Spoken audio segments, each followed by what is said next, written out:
পদত্যাগের এক দফা দাবিতে আমরা সকল দাবি থেকে বের হয়ে আপনার পদত্যাগের জন্য আজকে থেকেই আমরা আলটিমেটাম ঘোষণা করলাম।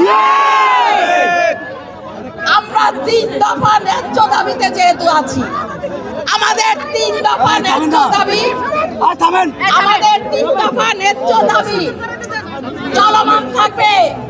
যেহেতু প্রাথমিক ও গণশিক্ষা উপদেষ্টা মহোদয় তিনি বলেছেন মুসলিমের অধিকাংশ শিক্ষকের নাকি 10ম গ্রেডের চাওয়াটা অন্যায্য।